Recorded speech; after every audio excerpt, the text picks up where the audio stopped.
What's up, guys? Welcome back to another episode of Shonen Showdown. I'm your host, Rob, and to the right of me is... Scott, the host of SS. Alright, definitely not. But today we are here to discuss the Crunchyroll Anime Awards. A lot of things have happened that we have to react to. So make sure you guys keep it locked.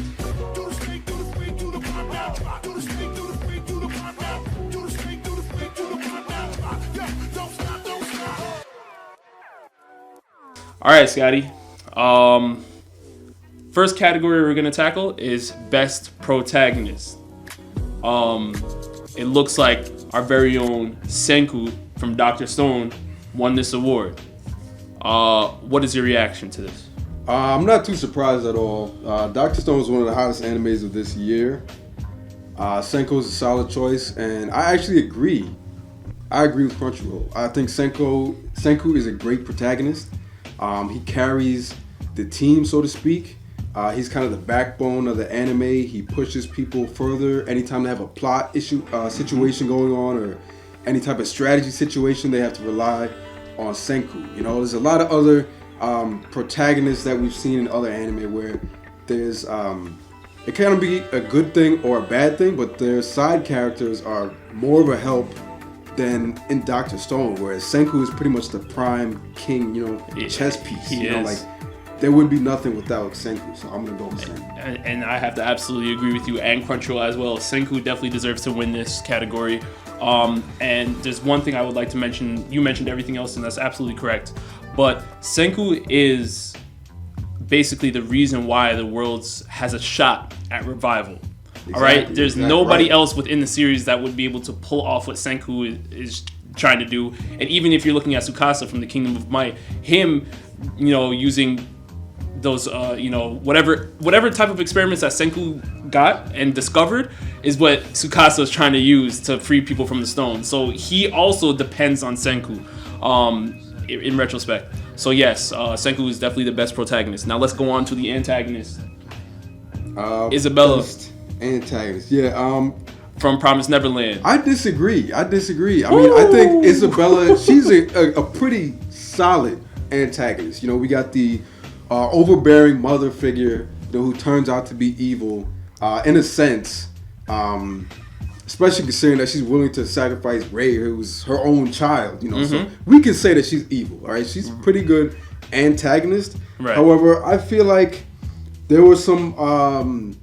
At least one other antagonist that fit more, that I was able to check off more of my wish list in terms of an antagonist from anime this year. And Crunchyroll, other nominations they had Garo. I don't know why. They had Askeladd from Askeladd. Vinland Saga. Vinland Saga. Right. I mean, he's an okay pick, but he's not necessarily the antagonist of the whole show. He's really the antagonist of Thor's in the first couple episodes, and Thorfinn's antagonist in like 2 more episodes, and that's pretty much, we get new antagonists, okay? So I'm not going to go with him. I'm going to go with one of my old favorite antagonists of the year, Muzan. Muzan from Demon Slayer is the best antagonist this year. Wow. If you think about it. Wow. He's got the appearance of a villain. He's got the smooth criminal thing going on. Muzan. He's got the moves. Pick. He's got the intimidation. Mm-hmm. We've seen what he did to his own underlings in that episode. Listen, they fear him. Muzan wow. They fear him. I did not see Sister Krone, hiding from Mama like that. Like, not really. Not like that. That's a whole nother level when we're talking about Muzan. When I'm thinking of like super villain, evil, I'm thinking of Muzan more than I am thinking of Isabella from Promised Neverland. So I'm gonna go with Muzan. Well, see, this is very, very tough for me because I thought this was a no-brainer walking straight into the best antagonist. I was thinking, Isabella, absolutely correct. Because you gotta remember, Isabella knows what she is doing when she is sending those kids off to be shit. She knows what is going on. She knows what's going to happen, right? So her knowing that and still feeling like that is her better option is to ship out the kids to their death is just an unimaginable level of cruelty. even though we know she has some heart within her, we know her past experiences.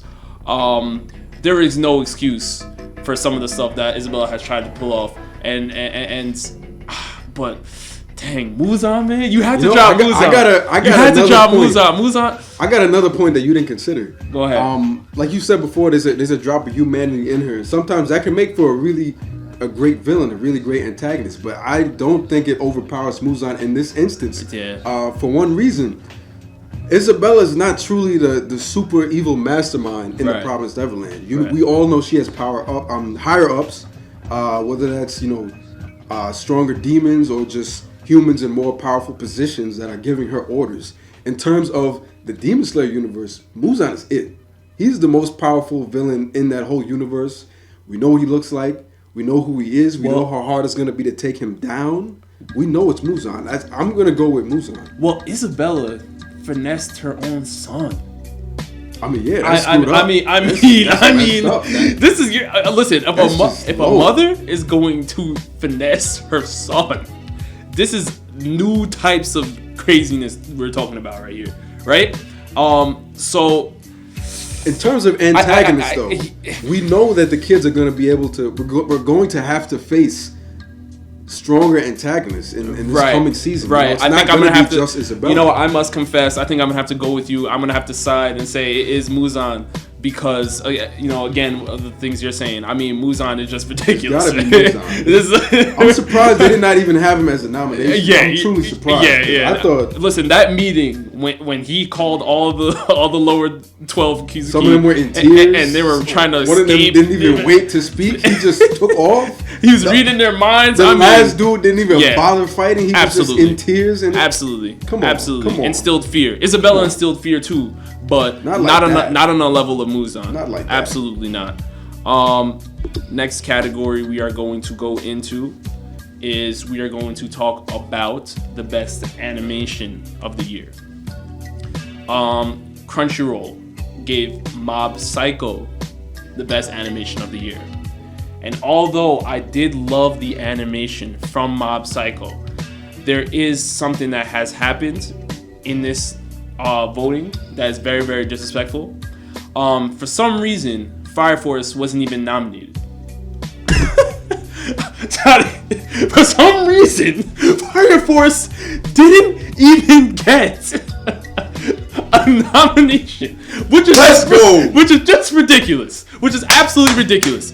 Finally, Fire Force absolutely had the best. You're talking about the first episode, 100%, looking like a movie. Welcome to the team. Looking like an absolute. I was waiting for you to say Hunter x Hunter. Listen, welcome to the team. That last debate was about the decade. Last year, absolutely, it is Fire Force. Yes.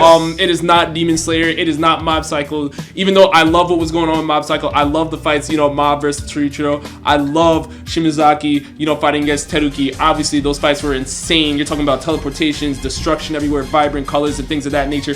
But let's boil it down to what really happens, right? Fire Force, I think, can stand toe to toe with Mob Psycho when it comes to fight scenes, strictly the animation, because again, Benimaru versus the Evangelist. You have Sho versus Shinra. I mean, those are really, really beautiful fights. Yes, but sir. Outside of the fight scenes, I feel like Mob Psycho pales in comparison to a show like Fire Force. It can only counter when it comes to fight scenes. You can literally take your pick. You can take your pick with Fire Force. What do you want to see? It's Fire Force. Go on to Netflix of Fire Force. What do you want to see? You want to see emotional scenes? Bet they got that. Tommy crying. What do you want to see? You want to see scenery? You want to see a Nat Geo? They got that. Shimmer flying through the clouds. Absolutely. What you want to see? The animation of them driving in their truck? That looks amazing. Driving through the cities. Right. The different cities. You can tell that when they're in the Division 1 of Fire Force, that it's an entirely different division from their Division 8 hometown. You can tell there's different settings. There's different character designs. Even the lighting. When they were going the lighting in the Shinra v Show fight. We don't got to talk about best fight of the year. That's not a discussion. Why are they even talking about that? That won by far. Okay, that brought a whole new aspect towards anime fights that we didn't even judge before 2019. That we will have to judge on from every year after this. Hold on. Are you spilling into another topic right now, Scott? Yes. Let's slow the roll. Hold on. Best animation is Fire Force. You and I happen to agree. I agree. Now, when we talk about the best fight scene, Crunchyroll has picked Tanjiro and Nezuko versus Rui. Before, right? Because I already know kind of the path you're going. Y'all all know my pick. I said it in the last video. I already know the path you're going towards. First of all, I'm not shocked at all by this pick. Obviously, everybody was tweeting about it. It's not a terrible pick. Everyone was tweeting about it. But hold on. We have to dissect what really makes a great fight scene. And it's not just animation alone. I feel like in cases, you know, the plot points that are being progressed throughout the fight scene, the build up to the fight, and how the story expands beyond just the fight. When I'm looking at a Tanjiro versus Nezuko versus Rui, what have we really seen besides beautiful animation? In terms of development, we got to see Nezuko's power get a little bit stronger. We got to see Tanjiro unlock that flame breath, fire style attack, which looked good. It was nice, but when it really boils down to it, when we look at the other nominations on this list, did Tanjiro even win the fight against Rui? Technically, no. He did not win. Listen, if you are talking about the best fight scene of the year, the protagonist did not even win the fight. We are talking about Tanjiro borderline dying, Nezuko borderline dying, and Gyu having to come through and save them. Shinobu having to come through, everyone have to come through and save them. And I'm not saying Tanjiro didn't progress, but the fact that he did not even win the fight makes it laughable that he's winning in this fight scene category. For me though, I have to go with Captain Levi doing what he does best. I'm not surprised. Versus the Beast Titan. And let me tell you why. Because not only did he put pressure on the Beast Titan, but the Beast Titan had pulled himself into the series and made himself established as one of the most impossible feats that the Survey Corps has ever had to deal with. I mean, everybody in the Survey Corps thought it was raps. You have Erwin rushing, everyone just dying. There's pretty much nobody left. If Levi doesn't make this move, the show is over, right? That would be the last episode. This is how powerful that scene was. And you're talking about Levi rushing up to the Beast Titan by himself and fighting the Beast Titan, which is one of the most elite Titans, by himself, taking the Beast Titan down and making sure that he puts pressure on the other. I mean, this is just ridiculous stuff. Levi did the unimaginable in his fight scene, and he won in his fight scene, which is why I have to give Levi versus the Beast Titan the #1 pick for best fight scene. I mean, I disagree. And partially because some of the amazing analysis points you brought up earlier. You said something about what does the scene do for the universe of the show? Right. How does the scene affect the characters? Exactly. And what is the everlasting effect of that fight scene going forward? I think the Shinra v Show fight had a way more everlasting effect on the universe of Fire Force than the Levi v the Beast Titan fight. Because if you think about it, Bertolt, Reiner, and the Beast Titan, right?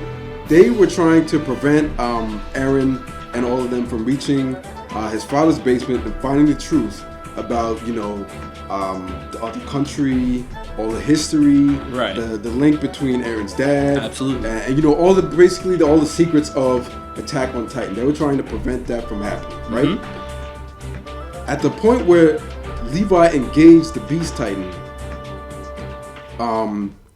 the Servant Corps had pretty much already succeeded in defeating the Colossal Titan and the Armored Titan.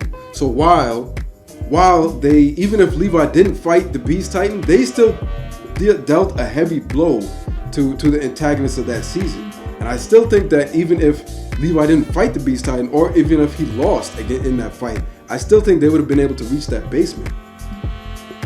You think if Levi lost, the Beast Titan eradicated pretty much the entire Survey Corps. There was not really much left.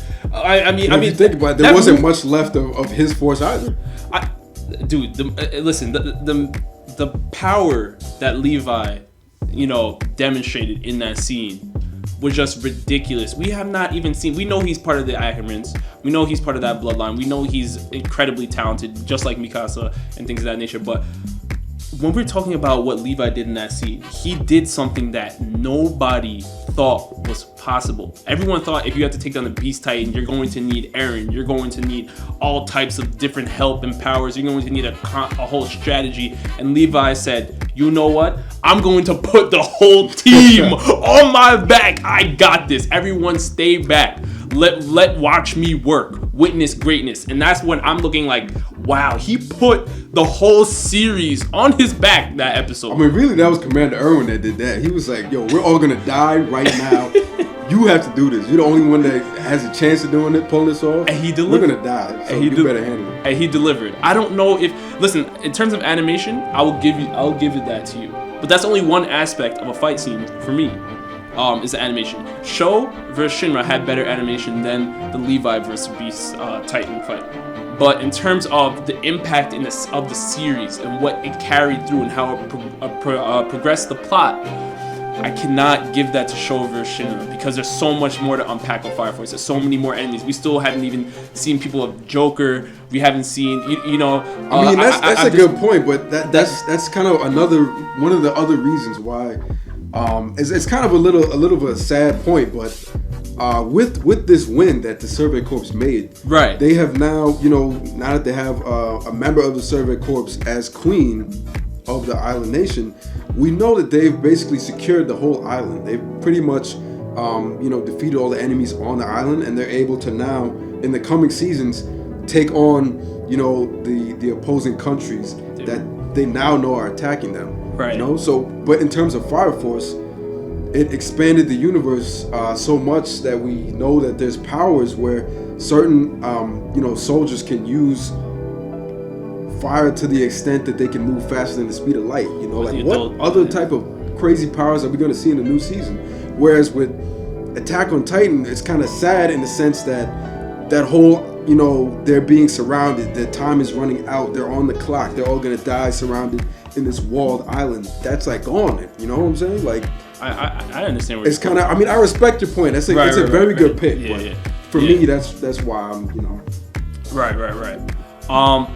And for our last topic, Crunchyroll decided that Demon Slayer is the anime of the year. Obviously, again, not shocked at all. You guys already know what was going on with Demon Slayer. I mean, it blew up. It was the most popular series by far. It had One Piece shook for like 10 minutes. All right, please. Yeah, yo. All right. So Impressive. So what we are going to do is I'm going to ask you, Scott. Yeah. Is Demon Slayer deserving of Anime of the Year award? Nah. It's good though. Don't get me wrong. I'm not one of these. I'm not one of these Demon Slayer haters. Walk around the convention like, oh, look at this tangent. Nah, I love Demon Slayer, but it is not Anime of the Year. I'll tell you that right now. Okay.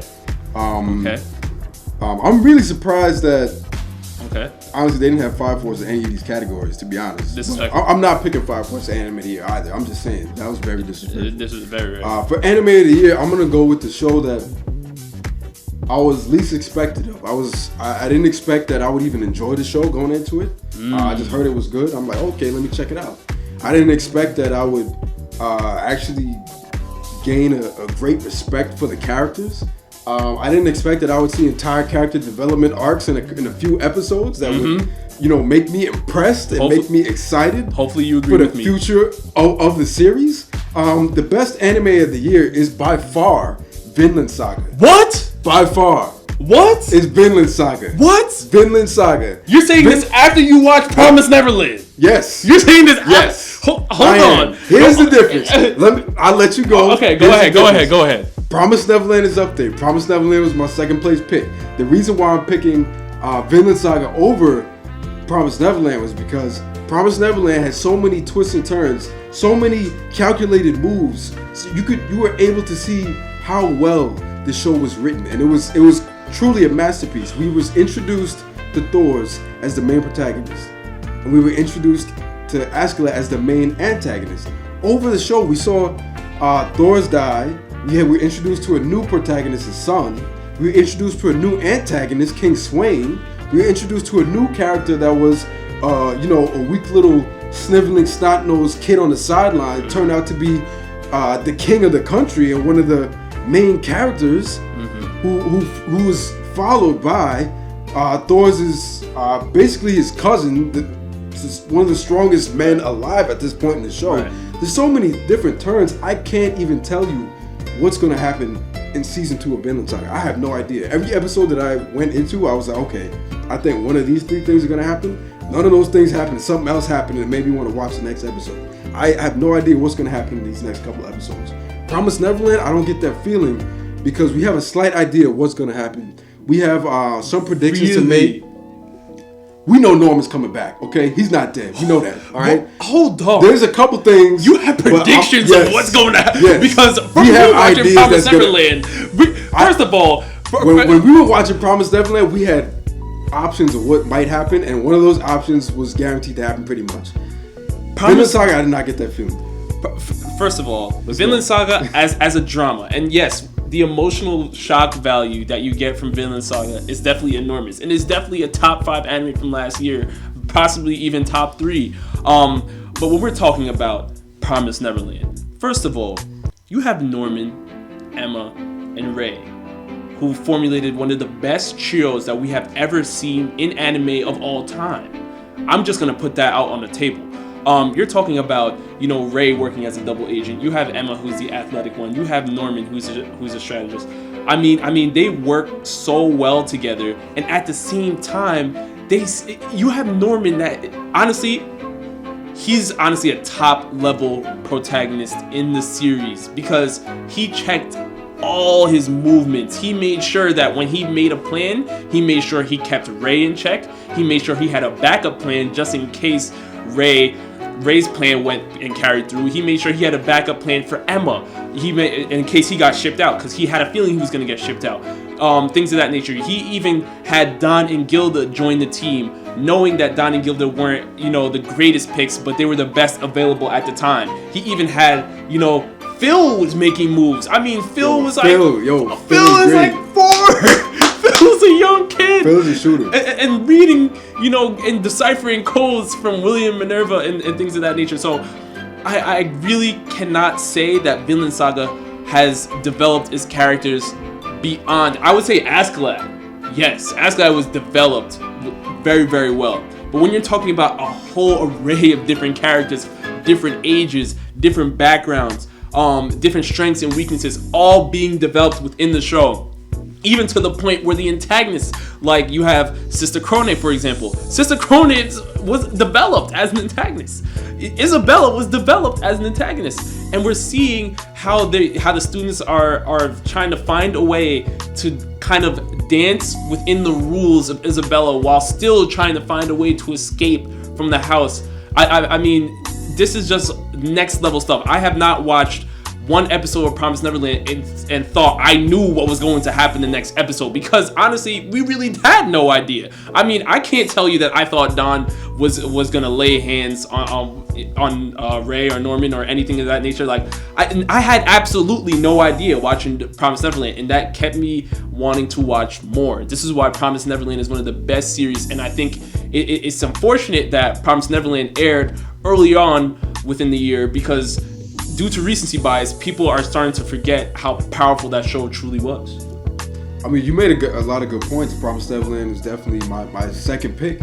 Promised Neverland, both Promised Neverland and Vinland Saga, in terms of writing, and I would say the writing of Vinland Saga is better than Promised Neverland. Interesting. You made a great point with the character development. Promised Neverland is better than the character development of Vinland Saga overall, just because of the sheer number of different characters that were developed, which is a solid point. Right. And I would give that to you. I would say that is better than Vinland Saga. Yeah. However, I think we can agree that both of those are way better than Demon Slayer. Oh yeah, Demon Slayer. Demon Slayer is Demon good. Slayer. Demon Slayer. No.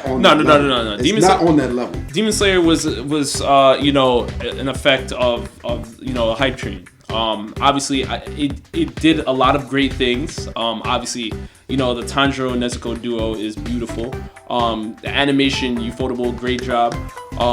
But in terms of storyline, it pales in comparison to shows like Promised Neverland, and definitely Vinland Saga, because I mean Demon Slayer is kind of, when I'm thinking about it, the storyline really isn't that intense. It really isn't that, unique per se. We have seen shows that have similar storylines.